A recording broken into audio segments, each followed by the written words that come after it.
आप सभी का जेकेएस क्लासेस में स्वागत है। तो आज कक्षा 10 विज्ञान। तो विज्ञान में जो बहुत इम्पोर्टेंट क्वेश्चन हैं जो बार बार पेपर में पूछे जाते हैं, बहुविकल्पी, अति लघुत्तरी, लघुत्तरी, दीर्घोत्तरी, सब सवाल इसमें सब भौतिक विज्ञान में जितनी भी चीज़ें हैं इम्पोर्टेंट वो सब बताने की कोशिश कर रहे हैं। तो जो पहला क्वेश्चन है, समतल दर्पण की फोकस दूरी कितनी होती है? तो इसकी फोकस दूरी अनंत होगी। कितनी होगी? अनंत। फोकस दूरी और वक्र त्रिज्या में संबंध क्या है? तो एफ बराबर आर बटे 2 या आर बराबर 2f। ये बहुत इंपॉर्टेंट है। अब तीसरा जो क्वेश्चन है, अवतल दर्पण के सम्मुख वस्तु का प्रतिबिंब वास्तविक, उल्टा व आकार का छोटा बनता है। ये एक पॉइंट है, इसको याद कर लेना है, कई बार पेपर में पूछा जाता है। उल्टा वो उत्तल दर्पण का प्रयोग सड़कों पर लगे लैंपों के ऊपर, वाहनों में पीछे देखने हेतु। पेपर में कई बार पूछा जाता है विकल्प के रूप में कि वाहनों के पीछे जो देखने के लिए कौन सा लेंस का प्रयोग करते हैं? उत्तल दर्पण का। कार की हेडलाइट में अग्रदीप यानी आगे देखने के लिए अवतल दर्पण का प्रयोग करते हैं। सौर भट्टी में करते हैं। और गला, कान, नाक में डॉक्टर जो देखते हैं वो अवतल दर्पण का ही प्रयोग करते हैं। अब छठवां क्वेश्चन है, 1-2 नंबर का आता है जो स्नेल का नियम। आपतन कोण की ज्या और अपवर्तन कोण की ज्या का अनुपात क्या होता है? नियतांक होता है। क्या? तो नियतांक। तो साइन आई बटे साइन आर बराबर कांस्टेंट। इसे क्या कहते हैं? स्नेल का नियम। प्रकाश के अपवर्तन के नियम। तो इसके दो नियम हैं, आपतित किरण, अपवर्तित किरण तथा आपतन बिंदु पर अवलंब तीनों एक ही तल में होते हैं। और दूसरा क्या है? स्नेल का नियम ही है। तो सीधे नियम लिख देंगे, साइन आई बटे साइन आर बराबर कांस्टेंट। अब आठवां एक सूत्र है, बहुत इंपॉर्टेंट है, इससे संबंधित बहुत सवाल आते हैं। 1/f बराबर 1/b प्लस 1/u। अब एग्जाम में जो इम्पोर्टेंट क्वेश्चन हैं, सवाल वो देखते हैं। एक अवतल दर्पण के मुख्य अक्ष पर ध्रुव से 36 सेंटीमीटर दूरी पर स्थित वस्तु का प्रतिबिंब वस्तु के ही ऊपर बनता है। तो फोकस दूरी निकालना है यहाँ। तो यहाँ यू का मान कितना दिया? -36 सेंटीमीटर हो जाएगा। बी का मान -36 सेंटीमीटर हो जाएगा। अब 1/f बराबर 1/b प्लस 1/u में रख देंगे इस सूत्र में। जब इसको हल करेंगे तो देखो ये आ जाएगा यहाँ पे।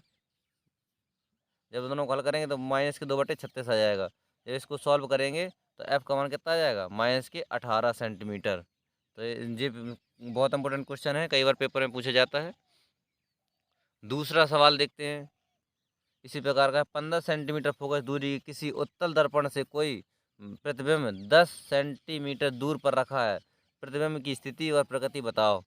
तो u बराबर कितना है अपना? -10। एफ बराबर 15। यहाँ बी का मान निकालना है। तो देखो 1/f बराबर 1/b प्लस 1/u होता है। जब 1/b यहाँ आएगा तो जो माइनस का पहुँच जाएगा वहाँ। तो देखो ये माइनस का दिया था, प्लस हो जाएगा दोनों।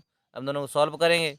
सॉल्व करेंगे तो ये देखो लासा कितना आ गया अपना? एलसीएम 30 आ गया। तो यहाँ देखो 3 2 5 हो जाएगा। 5 से काटेंगे 1/6। तो बी का मान कितना आ गया? 6 सेंटीमीटर। कितना आ गया? 6 सेंटीमीटर। तो वो उत्तल दर्पण का प्रतिबिंब आभासी और सीधा बनेगा। कैसा बनेगा? सीधा। अब तीसरा सवाल क्या है? वायु के सापेक्ष जल तथा कांच के अपवर्तनांक 4/3 तथा 3/2 हैं। तो देखो जल के सापेक्ष निकालना है। तो जल के सापेक्ष कैसे निकालेंगे? AN W बराबर कितना दिए? 4/3 और AN G बराबर 3/2। अब देखो GNW की उसमें निकालना है। तो दोनों को बटे में कर देंगे तो 4/3 4/3 अपॉन 3/2। तो 3 देखो यहाँ जे जाएगा, 4 दूनी 8, 8/3 का 9, 8/9 आ जाएगा। तो इस प्रकार से अब और देखते हैं प्रकाश के परावर्तन के नियम। ये भी बहुत इंपॉर्टेंट है, कई बार पेपर में पूछा जाता है। तो देखते हैं, जब प्रकाश किसी चिकने तल पर गिरता है तो उसका अधिकांश भाग वापस उसी मार्ग में लौट आता है। इस घटना को क्या कहते हैं हम? प्रकाश का परावर्तन। प्रकाश के परावर्तन के कितने नियम हैं? 2। कितने नियम हैं? 2। तो पहला नियम है आपतित किरण, आपतन बिंदु पर अवलंब तथा परावर्तित किरण तीनों एक ही तल में होते हैं। और दूसरा नियम क्या कहता है? परावर्तन कोण सदैव आपतन कोण के क्या होता है? इक्वल होता है, बराबर होता है। तो कोण आई बराबर कोण आर। ये बहुत इंपॉर्टेंट है, पेपर में 2 नंबर का आता है। अब देखते हैं फैक्ट कुछ अवतल दर्पण के। वक्ता केंद्र और फोकस दूरी पर जब प्रतिबिंब बनता है तो कैसा बनता है? वास्तविक, उल्टा तथा वस्तु से बड़ा। कई बार पेपर में पूछा गया है, विकल्प के रूप में आता है। दूसरा उत्तल लेंस, जब अनंत और वक्ता केंद्र के बीच प्रतिबिंब बनता है तो कैसा बनता है? वास्तविक, उल्टा तथा वस्तु से छोटा। देखो अवतल लेंस के उपयोग motor, car, railway engine light में जो आगे लगे रहते हैं, अग्रदीप लगे रहते हैं, और डॉक्टरों के द्वारा कान, नाक, गला में, तो ये पेपर में कई बार पूछ लेता है। और देखो उत्तल लेंस का मैंने बता ही दिया था, वाहनों को पीछे देखने के लिए, ठीक है। और अवतल दर्पण में देखो ये सवाल के लिए इम्पोर्टेंट है, FVU का मान क्या होता है? माइनस होता है। अवतल दर्पण में प्रतिबिंब यदि दर्पण के पीछे बनता है तो B का मान कैसा होता है? प्लस का लिया जाता है। कैसा लिया जाता है? प्लस का। आगे बनता है तो, आगे बनता है या सामने, तो B का मान कैसा लेते हैं? माइनस का लेते हैं। देखो अब देखते हैं उत्तर दर्पण में FR का मान प्लस में रहता है, U का मान हमेशा नेगेटिव में रहता है। यदि प्रतिबिंब पीछे बनता है तो B का मान कैसा लेते हैं? प्लस में लेते हैं। UBF में संबंध में बता ही चुका हूँ, 1/F बराबर 1/U प्लस 1/B। अब देखते हैं इसी प्रकार के सवाल। वायु में प्रकाश की चाल 3 × 10⁸ मीटर प्रति सेकंड है, तो 3/2 अपवर्तनांक वाले कांच में वायु की चाल क्या होगी? बहुत इंपॉर्टेंट सवाल है। तो देखो हमें क्या निकालना है? ANG निकालना है, ठीक है। तो 3 × 10⁸ बटे कांच का क्या निकालना? कांच में प्रकाश की चाल। तो देखो ये यहाँ जाएगा जो, और 3/2 के बराबर है जी। देखो 3 से 3 कट जाएगा, जब इसका मल्टीप्लाई कराएंगे तो कितना आ जाएगा? कांच में प्रकाश की चाल 2 × 10⁸ मीटर प्रति सेकंड। बहुत सिंपल है। देखो अब और देखते हैं, वायु व कांच में प्रकाश की चालें 3 × 10⁸ मीटर प्रति सेकंड तथा 2 × 10⁸ मीटर प्रति सेकंड है, तो वायु के सापेक्ष कांच का अपवर्तनांक, सेम यही सवाल है। तो क्या करेंगे? देखो क्या होता है, तो ये हो जाएगा वायु के सापेक्ष कांच का अपवर्तनांक। इसका सूत्र होता है वायु में प्रकाश की चाल बटे कांच में प्रकाश की चाल। तो देखो वायु में कितनी दी प्रकाश की चाल? 3 × 10⁸ बटे इसमें 2 × 10⁸, दोनों को देखो कट जाएंगे तो 3/2 आ जाएगा।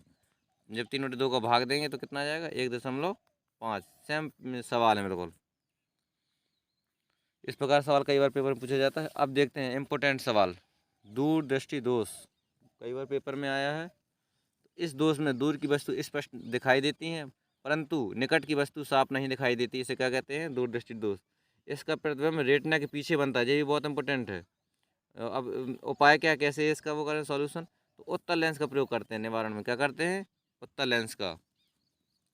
अब है निकट दृष्टि दोष, ये भी कई बार पेपर में पूछा गया है। इस दोष में निकट की वस्तु स्पष्ट दिखाई देती हैं, दूर की स्पष्ट दिखाई नहीं देती हैं, तो इसे क्या कहते हैं? निकट दृष्टि दोष कहते हैं। अब निवारण क्या है? अवतल लेंस का प्रयोग। अब एक और आता है जरा दृष्टि दोष, इसको पढ़ के जाना, जरा दृष्टि दोष, जरा दृष्टि दोष को पढ़ लेना। अब कुछ फैक्ट है जो बहुत इंपॉर्टेंट है। स्पष्ट दृष्टि यानी स्वस्थ नेत्र की न्यूनतम दूरी कितनी होनी चाहिए? 25 सेंटीमीटर। और दूर की दूरी कितनी होनी चाहिए? दूरबिंदु, तो दूरबिंदु होना चाहिए अनंत। कितना होना चाहिए? अनंत। मानव नेत्र द्वारा वस्तु का प्रतिबिंब कहाँ बनता है? रेटिना में। बहुत इंपॉर्टेंट है जी, कहाँ बनता है? रेटिना में, 1 नंबर के लिए।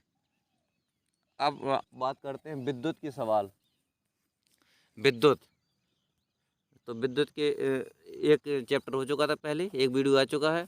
अब विद्युत के सवाल देखते हैं। बहुत इंपॉर्टेंट सवाल है जी, लॉन्ग में आता है। 20 ओम, 24 ओम, 30 ओम प्रतिरोध के 3 तार को कैसे जोड़ना है? श्रेणी क्रम में जोड़ना है और समांतर क्रम में जोड़ते हैं तो तुल्य प्रतिरोध क्या होगा?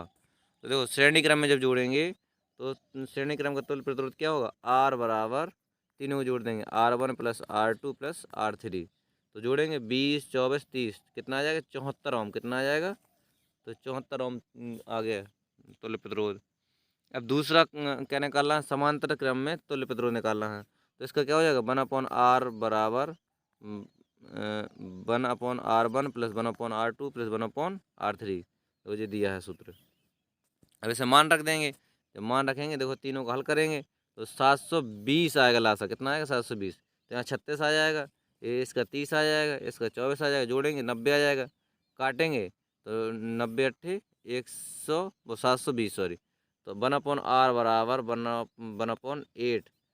तो r बराबर कितना आ जाएगा, r बराबर आ जाएगा अपना 8 ओम। कितना आ जाएगा, ओम 8। हाँ, तो सवाल है बहुत इंपॉर्टेंट है जी। तो देखते हैं, एक कारखाने में 100 वाट के 40 बल्ब तथा 100 वाट के 10 पंखे तथा 1000 वाट के 2 फ्रिज लगे हैं। प्रतिदिन सभी बल्ब व पंखे कितने चलते हैं, 16 घंटे चलते। कितने चलते हैं, 16 घंटे। तथा फ्रिज 24 घंटे चलता है। तो कारखाने में 30 दिन में कुल विद्युत खर्च कितना होगा। भुगतान की दर 2 प्रति यूनिट है। तो इस सवाल देखो, ये क्वेश्चन लॉन्ग आंसर में के लिए बहुत इंपॉर्टेंट है। विद्युत विभवांतर की परिभाषा लिखना है और मात्रा लिखना है। 10 ओम, 20 ओम, 30 ओम के प्रतिरोध यदि समांतर क्रम में और श्रेणी क्रम में जोड़ना। देखो जी, अभी इस सवाल में मैंने बताया है अभी। तो देखो जी, अपने सॉल्व कर लेना, इस सवाल को पढ़ के जाना। और ये लॉन्ग आंसर बहुत इंपॉर्टेंट है। देखो एक और देखते हैं, विद्युत मोटर या डायनामो का नामांकित चित्र और कार्यविधि, ये भी बहुत इंपॉर्टेंट है। तो इन दोनों लॉन्ग आंसरों को आप स्वयं करना। तो इस प्रकार से विज्ञान के जो मोस्ट इम्पोर्टेंट जो भौतिक विज्ञान में हैं वो समाप्त हुए। तो इस वीडियो को अधिक से अधिक शेयर करिए। धन्यवाद।